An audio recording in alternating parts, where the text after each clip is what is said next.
Yo, yo. What's up, man? What's good? What's good? Good afternoon, everybody. Good morning, good evening, wherever you are. What's happening? What's happening? It's a lot of boxing news going on.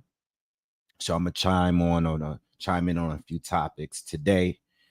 Shout out to everyone in the chat. Please hit thumbs up. Shout out everyone in the comments. Mike knows best. Thinkers think. Star Fox, Teach, Josh, Keith was good. Um, All right, you got a few topics, man. Mike G, what's up, man? Got a few topics.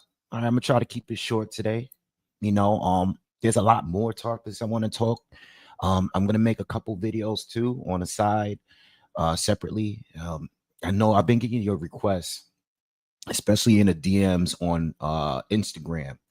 I am gonna speak on these fights that's coming up. There's crazy amount of fights coming up.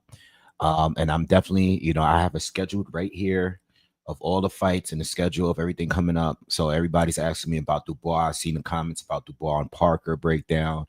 I know people want me to talk about this this card with Keyshawn and Dennis Berencek and what else is here? Dave Benavides and Morrell. I did do a preview video on that, but I'm gonna definitely do a breakdown soon. There's a lot of fights coming up. So look, I got y'all. All right. I got y'all. The breakdowns are definitely coming soon. And then you got the big super card with Better Biev and Bivol, and it's crazy fights coming up. Like January was a week, it was a quiet month, but it's the build up to February is crazy. So I'm gonna talk about all of those fights.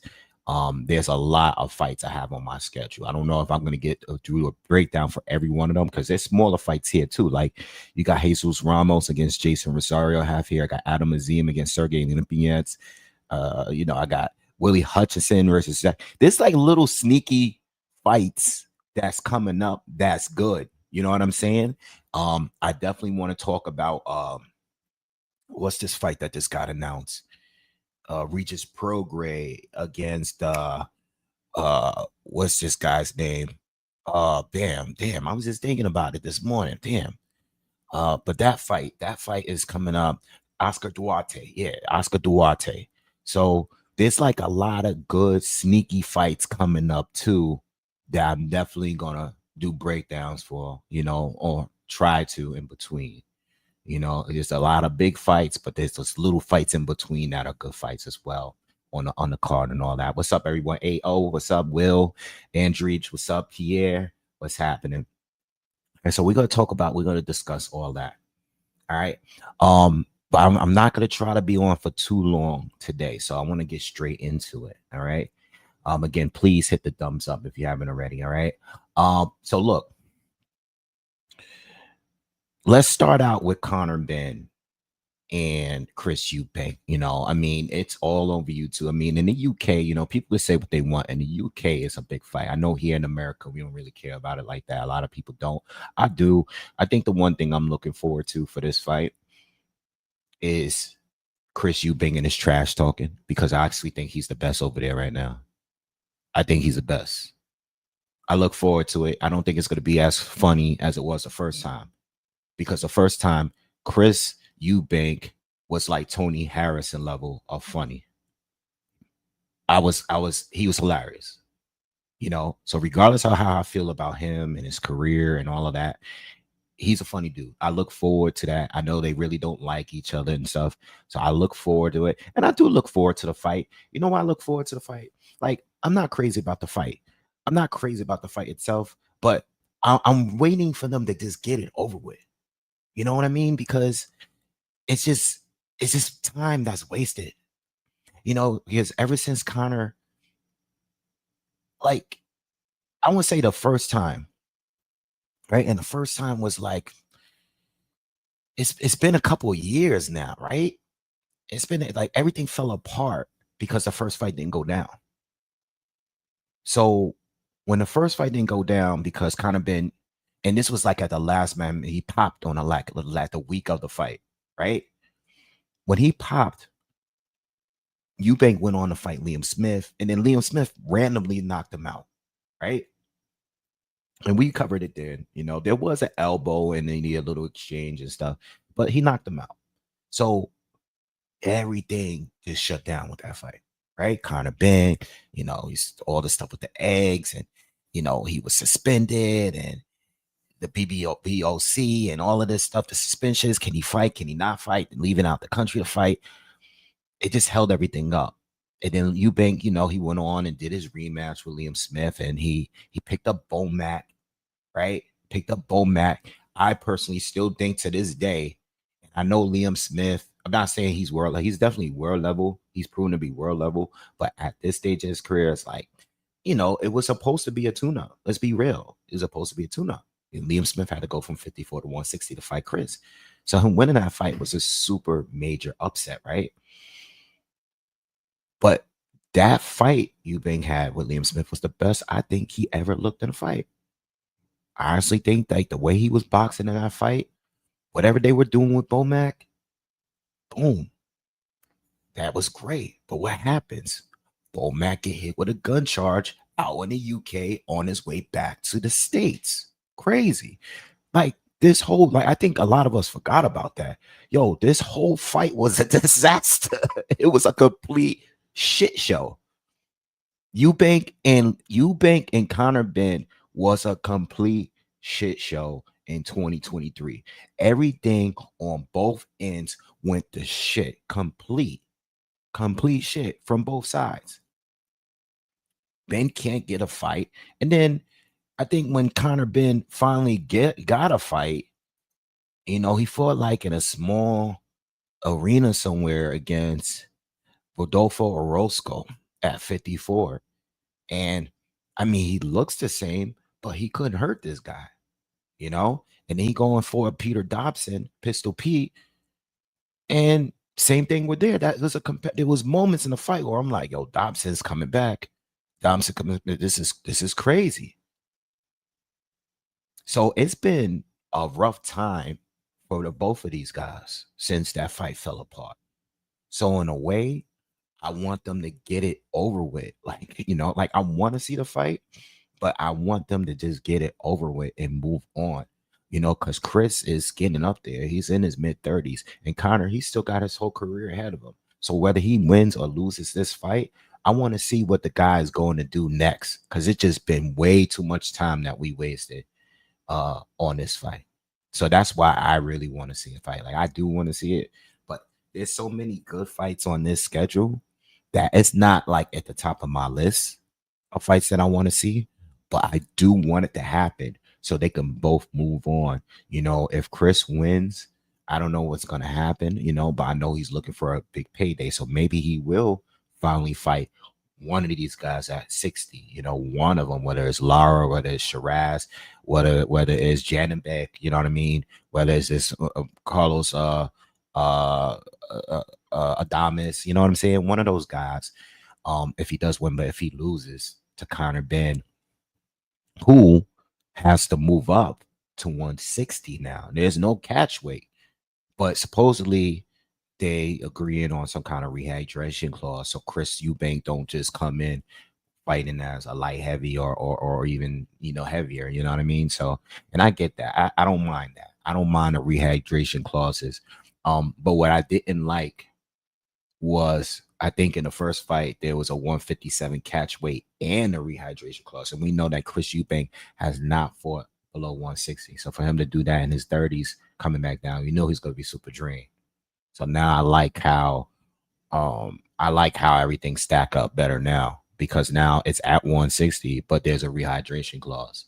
And that still may drain Eubank a little bit, but at least he ain't coming in like super heavier than Conor Benn. You know what I mean?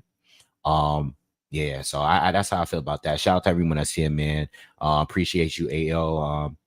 On the shout out, please, yes, hit the thumbs up and all that. So yeah, I like how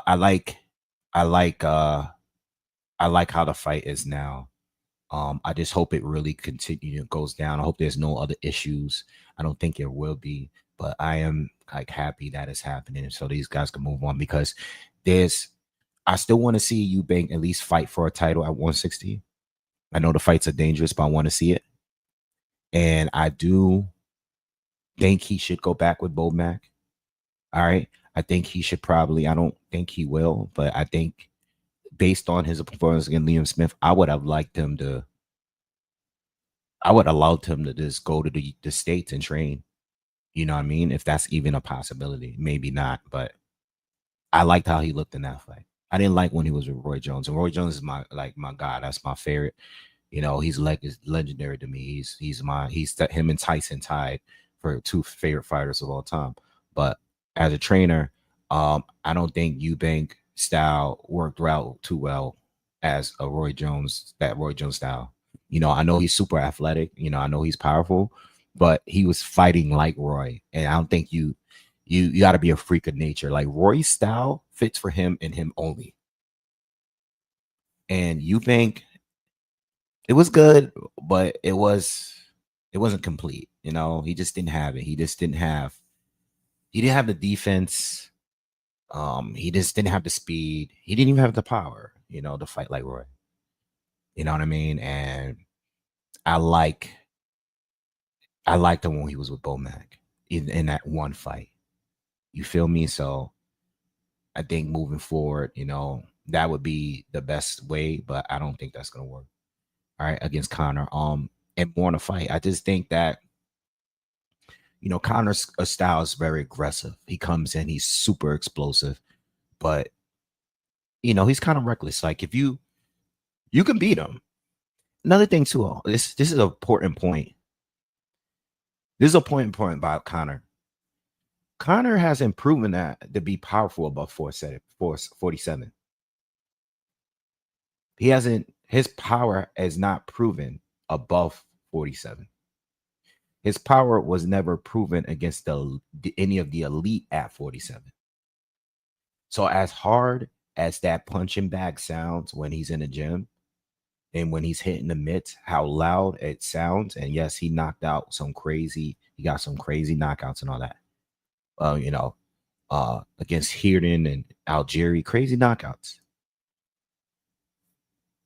You still are not proven as a welterweight to be a KO artist at the elite level. B, you tested positive for the legal substance. C, at 54, you didn't stop neither one of those guys. And those are not top tier fighters. They're durable, but they're not top tier. So now you go on to 60, and even with the rehydration clause, let's be real. Before the Liam Smith fight, Eubank has always been very durable. He's always been very, very durable. You know, Chris has that style where, you know, he'll try to box with you, but the old Chris Eubank was like damn near a brawler. You know, look at the Billy Joe Saunders fight. You know, when he was losing to Saunders and George Groves, he was getting outboxed. He wasn't that good of a boxer. He was using his power and his strength, you know, to beat guys like who's the other guy that he beat? James DeGale, you know what I mean? He was powerful. That's the Eubank I remember. When he got with Roy, he started pot shotting, you know. Like I think he definitely improved on his jab, but in using the ring and stuff like that. But I think this fight is gonna go, you know, if they play their cards right, Eubank is gonna get in this guy's head, which he already has done. He's gonna continue to do it. Get this guy fired up. What you want is for Conor Benn to fight reckless. I mean, his father was the same way. Nigel Benn was freaking crazy, man. You know, like you watch his fight, he's a wild boy. His son it's him. Super aggressive, powerful, just for like a madman. So you want him to come at you like that. But Eubank, box early, slow him down. Do what Peter Dobson did. Halfway through the fight, Start breaking them down. Start coming forward. Use your size again. Chris Eubank has a huge uppercut, a good left hook, and a very good jab. That's the point where you beat up on the little guy. When it comes to Conor Benn, close the gap, work the body. You know what I mean? Hit him with them hard hooks to the body. But pace yourself better. Don't pace yourself like you're trying to knock him out in one round. That's what happened in the Peter Dobson fight. That's what happened in every fight. But the blueprint to beat Conor Benn is already out there. And that was the fight with Adrian Granados. You guys remember that fight? If you move well enough, which we've never seen from Adrian Granados, because Adrian Granados was always kind of like, he gave us a lot of wars at the top tier fights. Those top tier fights, they were wars. But in the Conor Benn fight, no one expected him to use the ring and move the way he did. Conor couldn't really find them. So, I'm not sure where I feel like Chris Eubank should win based on that game plan that I just gave you.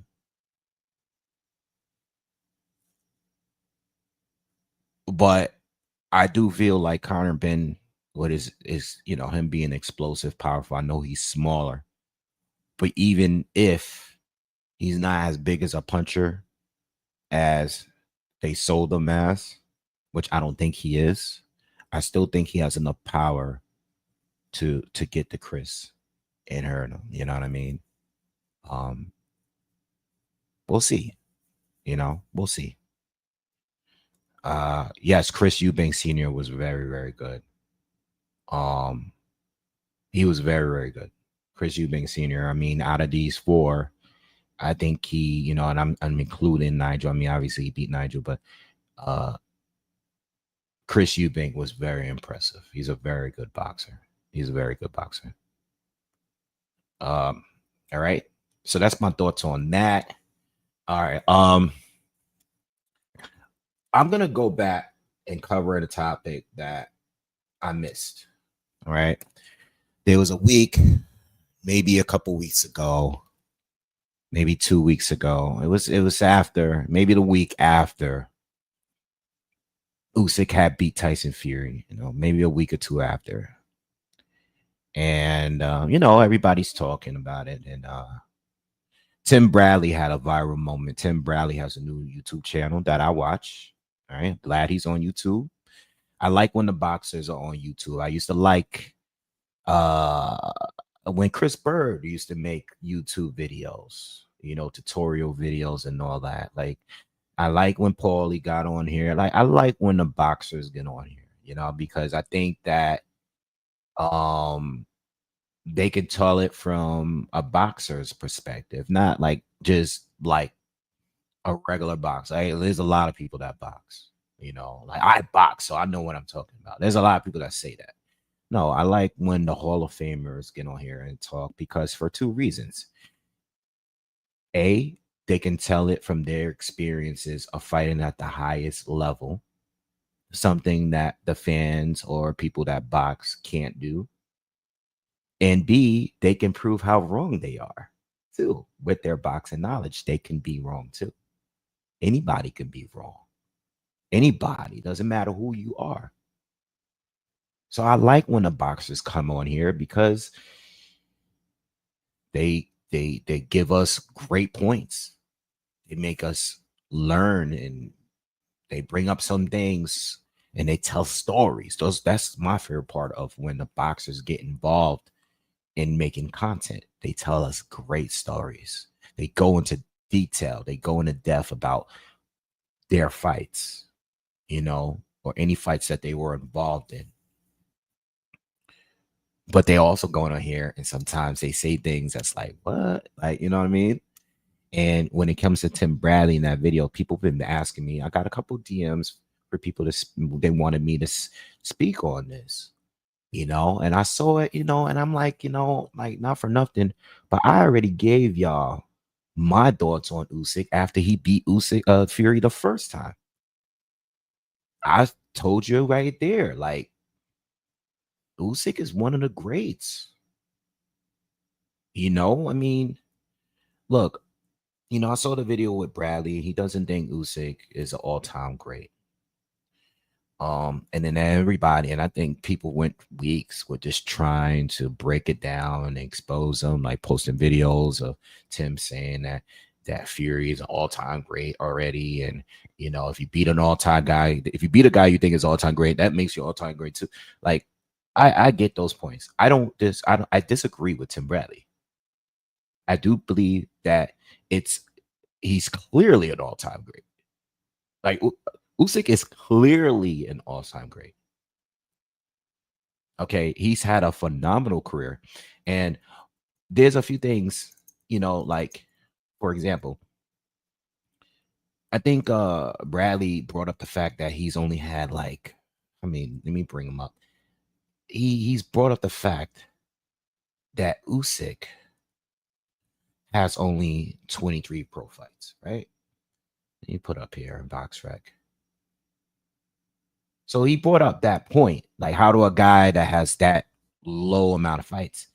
And I look at it differently. Like I look at it like I think Usyk has had the best resume out of anybody in the least amount of fights. I think you could make an argument. I don't know how far back I would have to go. But with 23 fights only, I think he has the best resume of anyone that has less than 23 fights or anywhere around that.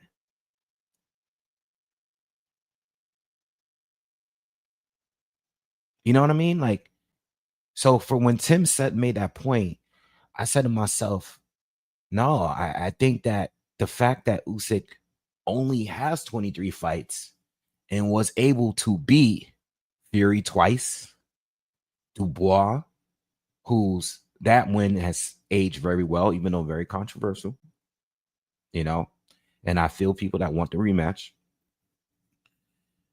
Anthony Joshua twice, Derek Chisora, Tony Bellew when he was good, Gassiev undefeated, Breedis undefeated, Marco Hook still top guy at cruiserweight at the time, Michael Hunter undefeated, Glowacki undefeated. I think this guy to do this in 23 fights is one of the best resumes out there. In 23 fights, he was able to work and get undisputed in 2 different divisions. And it's not like he became undisputed in one fight. He had to collect the belts. He had to have rematches. Especially at cruiserweight, he had to work his way to get there. So I think Usyk, I really don't think that there's exactly, Larry. Exactly. You said it perfectly right there. Larry Seller said no filler. There's none. There's none. There's none. There's no filler. Some of these guys go into their 30s and 40s and as far as pro fights before they get that real fight.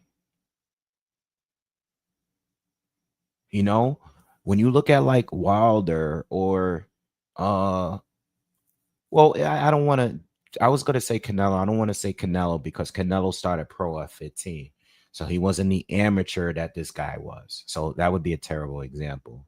When you look at guys like Wilder, who I know boxed late, he started very, very late and was able to still get a bronze medal with very little bit of experience. But the point is that Wilder going plus 30 fights before getting into some competitive, like real fights, you know what I mean? There's a lot of fighters. Every fighter. There's no one that's able to do what he did. Like Lomachenko tried, but Lomachenko took some losses. The fact that he never did it, never took any losses, just goes to show that he's an all-time great. He is an all-time great. And it's not always about well, I don't think he would have beat this guy. I don't want to I don't like when people go there because we'll never know. We'll never know who he would have been able to beat at different time periods in the past 100 years. You know what I mean? I don't know who he would beat. We would never see those fights. I don't know how he would have looked against Evander Holyfield. His name comes up all the time because he's the only cruiserweight, the only other guy that was able to do what Usyk did. You know what I mean? And he's considered by many a top 10 heavyweight. You know what I mean? But I don't think it's fair being saying that this is a weaker division. Yeah, it's a weaker division as far as talent, in my opinion. In my opinion, I think it's a weaker division. But as far as size, when you think of the size and the talent, the size would be a factor if these guys from today were to fight the guys from the older divisions. Because when, if you take the period where you had Frazier and Ken Norton and Ali and all of those guys, or if you take the time from the 80s and 90s with Holyfield, Lennox and Tyson and all of that, like you got to understand that there's different factors. It's the same thing with the NBA, like being that I'm a big fan of NBA, it's the same constant argument. Like all the older guys are going to say it's a tougher time. All the older fans are going to say it was a tougher time, but the sport evolved. Basketball evolved, boxing evolved. So it's like, I don't know who I won that fight, but what I am saying is Usyk is in that top tier class of fighters ever. He's in that top tier. He is a guy that if we can have the conversation about how he would look in these other generations or other eras, then he is an all-time great. Yes, he is absolutely an all-time great. He is definitely, he's been a Hall of Famer, but now he's at the elite level. There is not one fighter, at least in the last 20 years, that has done anything close to what a resume. I'm not even talking about accomplishments. I'm not talking about winning the tournament. I'm not talking about becoming undisputed. I'm talking about resume. There's no filler in his resume. All serious fights for the most part. Couple tune-ups, but barely. So I think I disagree with Tim, and I love Tim. Tim knows I love him. I love Tim. All right. I had the honor of being able to cover do breakdowns for some of his older fights. But I don't agree with him on this one here. I think Usyk can be mixed with those great fighters. And I personally believe he would beat some of those great fighters on certain nights. And he will take some losses too. If you take the best of every fighter from any time,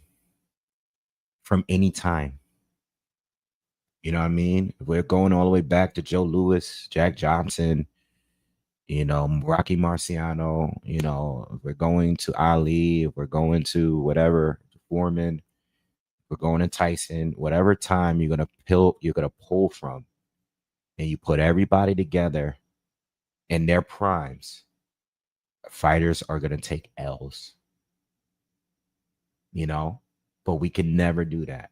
This is not a video game. But I think Usyk has the size and the skills and overall talent to compete in any area of this history of the sport. I believe that. I think he has the most impressive resume by far in today's sport. And when I say that, as far as I'm talking about wins and losses, amount of fights. I know Canelo fought more people, you know what I mean? I know that, Canelo has freaking ridiculous resume, right? The amount of names is there is crazy. But in 23 fights, no one's messing with this guy's resume. In 23 fights, his resume is ridiculous. And when you fight in a tournament, that even boosts your status up even crazier.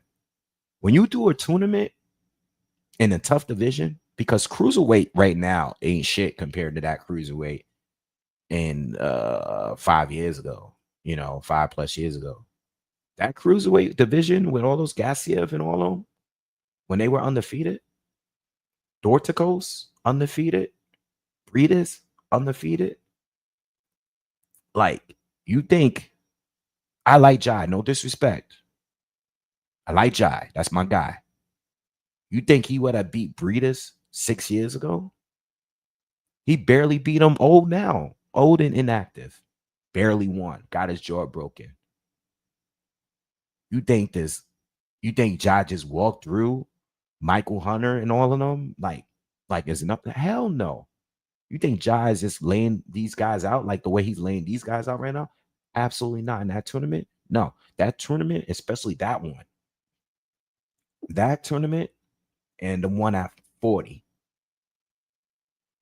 was no joke. 140, the Muhammad Ali joint, World Boxer Series of Boxing. And too bad, with especially with everything that we're getting now with the Riyadh seasons and all that.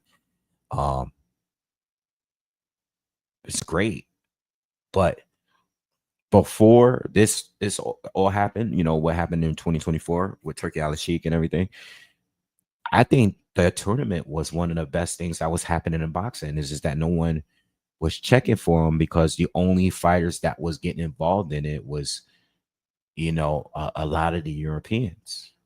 And we're talking about the Eastern Europeans, a lot of them was involved. There was no top tier American fighters like that in those World Boxing Super Series tournaments. That's why nobody was really checking for it like that. All of that was Europe, and Eastern Europe. So I think you got to put some respect on Usyk's name. He is an ATG, and there's no filler. He didn't cut corners to get there. It was tough all the way through. And you got to remember 220, him weighing 220, roughly around there at heavyweight, at certain periods was big. He wasn't if he had fought in those older eras with some of these ATGs, you got to remember he's either equal of size or bigger. If he had fought them in his prime, which I think is actually at cruiser, he would have been able to have the size to compete then as a cruiserweight. He would have been fighting at, 200 pounds against some of our favorite all-time greats. Fury, in my opinion, size give him the major advantage over these guys. When we say Fury has skill, and I'm not trying to belittle Fury. Fury's a phenomenal fighter. He's a phenomenal fighter, and he will be a Hall of Famer as well. But at the end of the day, when we say he has skill, he has the same skills that a lot of other guys from generations before him had. It's just that he's 6'9" or 6'8" or whatever. But he's not necessarily doing anything. He doesn't have a specific thing in his skill set that he's doing that we haven't seen before. You know what I mean? He don't have a jab like a Larry Holmes. He's not explosive like Mike Tyson. You know what I mean? He's not. I don't even think, like, I was making a video live not too long ago, and I was talking about Chris Bird. And as far as slick heavyweights, I still think he's slicker than anybody else that came after him at the heavyweight division. I don't think anybody's nearly as slick as Chris Bird was. Now Chris Bird was a very small crew. He should have been fighting at cruiserweight. And I think he was fighting at like light heavy or something at one point. But Chris Bird was a slick heavyweight. He just wasn't that powerful. These guys was taking him out. Anyway, that's my response to that. People have been asking me to do content on that when it was all going down, and I just never got around to it. But I did want to cover that topic moving forward. You know, again, loved him. Just disagree with him on that point. You know, yeah. All right. So last topic of the day. Errol Spence and Sebastian Fundora is off. Okay. We know why. Too many days has gone by. Is off. You know, we were supposed to get the fight last year, and we were supposed to get it again this year. It just didn't happen. You know, and I don't think it should have ever happened. You know, I know Spence is all about no tune-ups, and I respect that, especially with what the points I was just bringing up about, you know, not having no filler. You know what I mean? I respect Spence for wanting to take that challenge, but to be honest, Fundora is a unified champion. You know, he's coming off in the win against Tim Tszyu, where he was a replacement, and you know, he won. And he is a unified champ. He's a WBC and WBO. And I've never been a fan of guys, especially not in close fights. You know, fights that people, you get dominated and you get stopped at a lower division. You know, and I've been complaining about this. Excuse me 1 second. Hold on.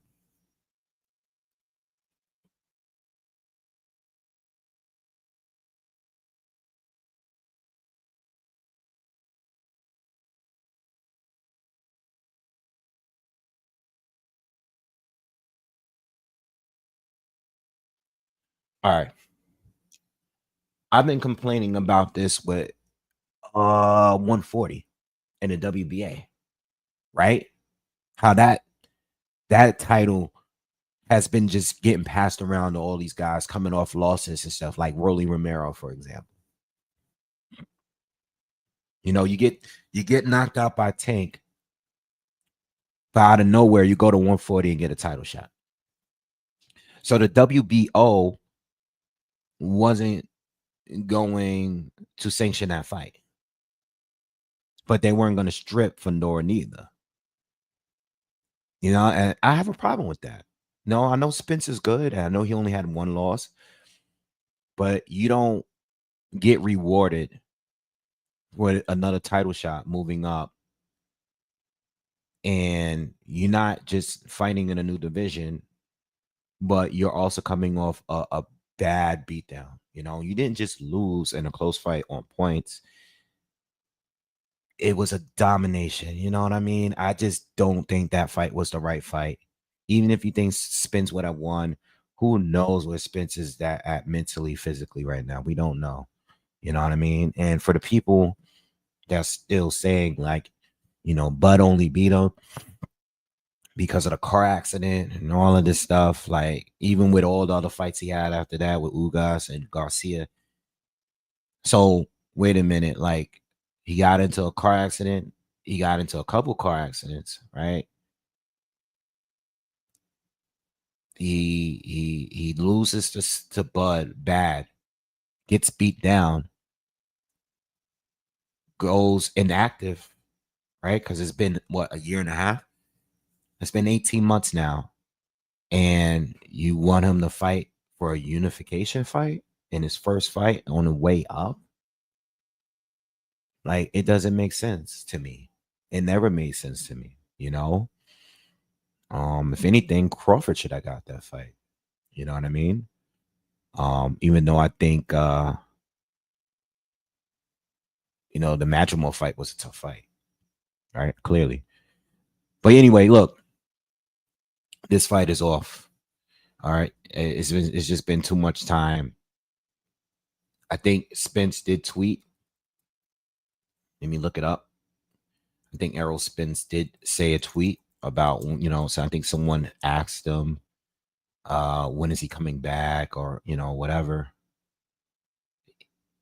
Boxing Mind TV. Shout out to Boxing Mind TV. That's my guy. He goes to Spence. It says, we want to see you back in the ring, champ. He posts up here.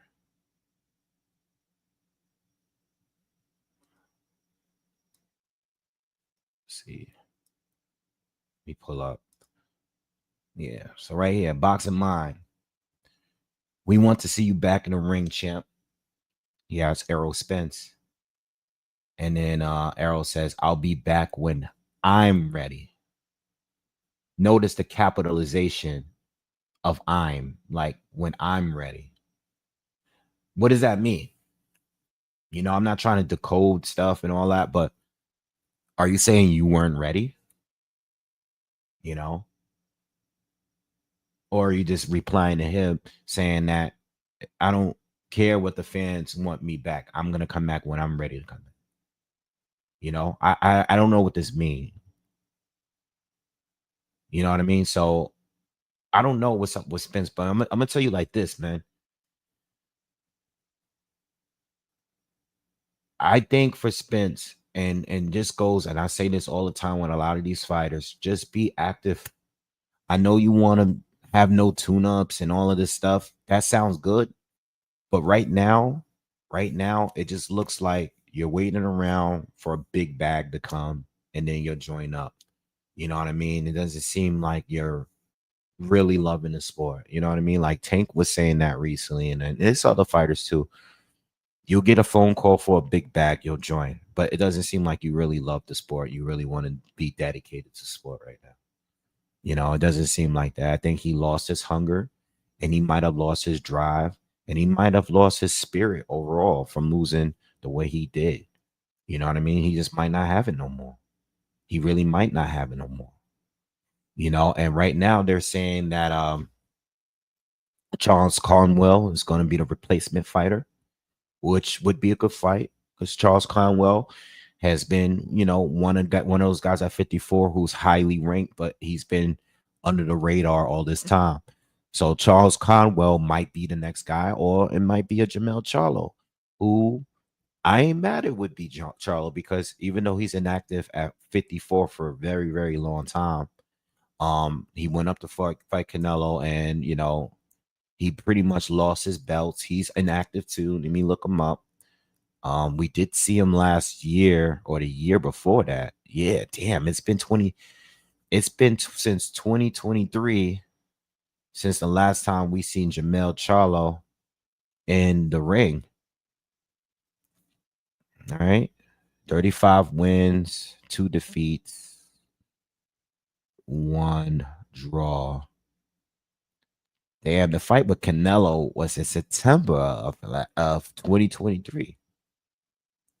Right? So we already got what, maybe about 16 months since he's fought. So he's inactive too. And he hasn't fought at 54 since 2022 of May against Castano, which was shit. We 3 years almost.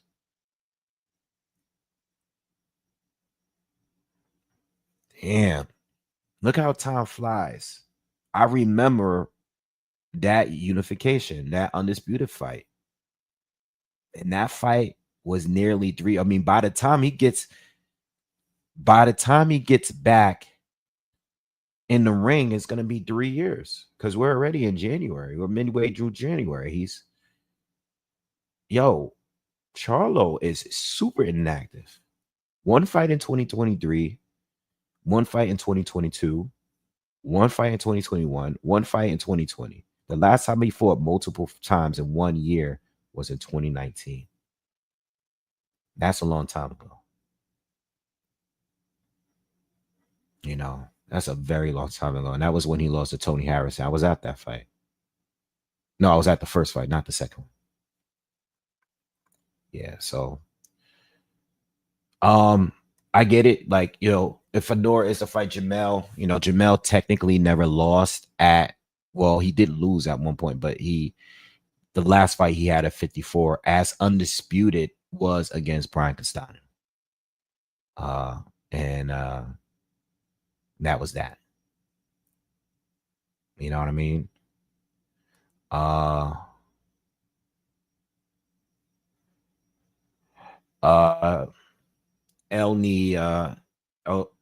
El Neg. Sorry, I don't know how to say your name correctly, but he says if Mel makes 54 again, I would be highly suspicious. That's not normal. Just saying. Yeah. I don't know if Jamel should even fight at 54. It's been so long, right? Because his last fight was at 68 and he hasn't been active and he's older now. Jamel gotta be like, they don't have his birth date here. Not on BoxRec at least. He's 34 years old. He gonna be 35 in May. So yeah, no, that's a lot. That's a lot. What's up, Jay Bean? Phantom says EJ versus Derman now. I know Errol doesn't really want to take that fight, but the fight doesn't sound so bad right now. Listen, man. Listen, I'm gonna say it like this. Errol just needs to be active. Get in the ring, fight someone decent. Seriously. Just get in the ring and get some confidence, man. I don't know who he's training with either. You know what I mean? Like right now, he moves like a guy like Keith Thurman. He doesn't really want to do this. It's just like they have the name, they've been champions, they've been unified, and they've been on pay-per-views and stuff. And they just want to get a quick fight in there just to get some extra money. I was watching a clip. By the way, I'm a big fan. I know this is super random. I'm a big fan of Dave Chappelle, right? I went to a show the other night. I took my dad to see Dave Chappelle the other night down at Radio City Hall. All right. So they had some tickets pop up for a show and they went on sale. And I bought them right away. So I went to the show to see the show with Dave. And I was on my phone, I think before we went, like earlier in the day. And this clip pops up that I've seen before of Kevin Hart talking about Dave Chappelle. You guys might have seen it. It's a funny clip. And he was like imitating Dave Chappelle. And he's like, one time he's out in Seattle or something. He was talking about like, you know, I'm not going to go through the whole thing. The point I'm trying to make is he says like, what do you do at this show? Like, I didn't know he was out here. I'm out here in Seattle. And he was like, what are you doing out here? He's like, well, Dave said, whenever I need some money, I just call my agent. They book the show and I just do the show. Like random. And obviously he said it in a funny way. Like he's imitated his voice and stuff. But that reminds me of some of these guys right now. Like, I need some money. I'm going to just book a fight. You know what I mean? Like, I don't feel like Errol really wants to do this. I don't even think Tank wants to do this. That's what I said in that video I did when he was talking about retirement. I don't think Tank really loves this. I think it's the bag. Like, yo, you can make some money real quick and get out. Let me just, book me a fight. I think the same with Thurman. And I think Errol might be on that type of time. And I know he's masking it by saying no tune-ups. Like, dude, get in the gym, work, get with a coach, and just get on a card, bro. You know what I mean? This is too much time now, too much time. And now that the Fundora fight has not happened, how much more time will he be? I'm not even sure if he fights again. But if he does, I'm not even sure it's going to be this year. Or if it is this year, it might be late this year. It's just too much time has gone by. You know what I mean? And it's sad to see because you don't want guys to completely fall off after one loss. It doesn't have to be that way. It doesn't have to be that way. You can bounce back. You can bounce right back. And, but it seems to only happen to the really, really famous fighters sometimes. Not all the time, because we're still looking for Brian Castano. And I did hear that he was making a return, but like he lost one time. He did fight for Undisputed, and many people thought he beat Charlo the first time. But where is he? What happened to him? He hasn't fought in 3 years. And he's not famous, but for the famous guys, they take it the hardest because they lose and they just, all the hype and the popularity and the stuff and the fan base is so huge, they take it harder. It seems like they do, at least. You know what I mean? But yeah, I agree. It seems like the whole PBC roster has pretty much dissolved in the last couple of years. Yeah, you're right. For the most part, David Benavidez is still shining, I know Wilder's been losing, but at least he got some a little bit of that Saudi money on the way out. He still may make a little bit more money if he fights AJ. So at least he's making some money on the back end. But in the prime years, he didn't really get it. In the prime years there's easy fights. You know what I mean? And I think those are the years where you're supposed to take on those challenges. That's why, I shouted out Floyd Schofield yesterday in the live that I did, because I don't think he has the experience of Shakur, but I'm glad he at least taking the challenge. So if he does lose, he still have time to come back. And so does Shakur. They're both young. You know what I mean? And that's what I've been wanting from Tank. If he had fought Loma back in the day, he would have been able to bounce back if he had lost at that point. Oh, sup, Blood Boxing and Retro Boxing Documentaries. Thank you, man. Thank you, my bro. Appreciate you, man. This is the OG right here.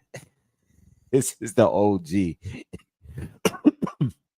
He says Errol Spence need a soft touch tune up if he does decide to really come back. That accident and punches he received took a lot out of him. Exactly. And that's exactly what I've been saying. I don't think he wants to do it. Blood. He's moving like a guy that just wants to pay the bills, maybe just earn a quick check and give me a fight, and that's it. I don't think he's really hungry anymore, and it could be because of his boxing spirit maybe not being there, or it could be because these dudes are already rich. They both made a lot of money. They don't really feel like really doing it. The loss could have definitely affected him mentally, but I don't think he's hungry like that. I think a lot of these guys make so much money, they stop here. But look, man, there's making money, and then there's what's going on in Saudi over there. Like, all of these guys were making money, but then there's someone with bigger money comes out of nowhere. And now, yo, if you can even fight at this point, if you still are in the mix, yo, this is the period, this is the time where you should be even more hungry, because now you can at least exit the game with maybe a lot more millions than you were before, because someone is out there throwing a bag away. So whether you're fighting for legacy, if you are fighting for legacy, you have someone that's going to pay you on top of you fighting for legacy now. Because that's what they're doing over there in Saudi Arabia. It's not like you trying to fight for legacy and you're getting pennies. No, you might actually get the money you wanted and plus more, because they're overpaying a lot of those fighters over there probably. But who cares? As long as the fight's getting made. As a fan, I don't care about the purses. If you guys agree on it, then cool. I mean, obviously, I would love for you guys to make money too. But as a fan, I just want to see the fight. I'm a fight fan. So this is the time where you should be hungry, And then when it comes to guys like Sebastian Fundora, I know boxing is not a loyal sport, man. It's just not. And I know you want to still and work with the people that brought you up and gave you the opportunity. And I know PBC gave a lot of fighters opportunities. And they was fighting on their first cards on the PBC cards. And I get that. But at the end of the day, there's no cards. There's that's nothing on the schedule. You're giving us 2-3 cards a year. Some of these guys are wasting their prime years. Yo, if you get a phone call to fight over there, Go over there and get your bread. Don't stick around here because you'll be on the bench for 2 years and you'll be burning your prime away. Ask Montes Stanionis, what is he doing? What's going on? What's up with him? These are your prime years. You was coming off your best win. You got jerked in the whole mixed up with the whole WBA. You got jerked with that because the WBA, you guys, I know it's been years already, but the WBA between the regular champion and the regular champion and the regular champion, you had Pacquiao was a champion, you had Ugas was a champion, you had Stanionis, you had all these guys on one, like, yo, who's a real champion? Who's the real mandatory? It was just a mix, and you didn't get your title shot back then, but now you got to look at it like, now you're not even active. You're on the bench because everything's falling apart with Showtime. And I know they closed everything out strong that year with Showtime, but PBC was tanking. It was tanking. Like, yo, if you could get over there in them Riyadh season cars, get your bread, yo, because over here, you're just going to be sitting. And they're prioritizing Tank and Canelo. And Canelo is just, he's there temporarily. He's not like, you know, like, yo, if you're going to pay me what I want, I'll go to PBC. And that's exactly what he did. But while he was over at PBC and they were paying him these high purses, you had all these other fighters that were sitting over there in the PBC for years, just sitting on a bench. So Fundora, I don't know what he's going to do. I don't know what his options are, but don't waste your time, bro.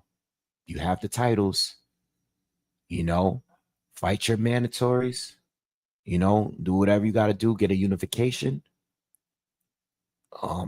But do what you got to do, man, because don't waste no more time. And if you're Spence, you know, again, I don't know if he really wants to do this anymore. But if he does, he might have to take a tune-up. And I know that's not what he wants to do, but he might. You might be able to get away with just one tune-up, and you might get a phone call for a bigger fight. Because 54, there's a lot of people over there. It just won't be an easy fight. You might get a bag, but it won't be an easy one. But get an easy one in, or easier one in at 54 before you go for the big top dog at 54, whoever that is at the time. You know what I mean? So that's how I feel about all that, man. I hope I get to see Spence back. But I would like it to be a tune-up because it would tell us a lot. You know, does he still got it, or is he not gonna have it? You know, and I think the longer he goes without a fight, it'll be coming up on 2 years by the time we may see him in a ring again. If it's not Spence that we remember him as at all, it might be a wrap.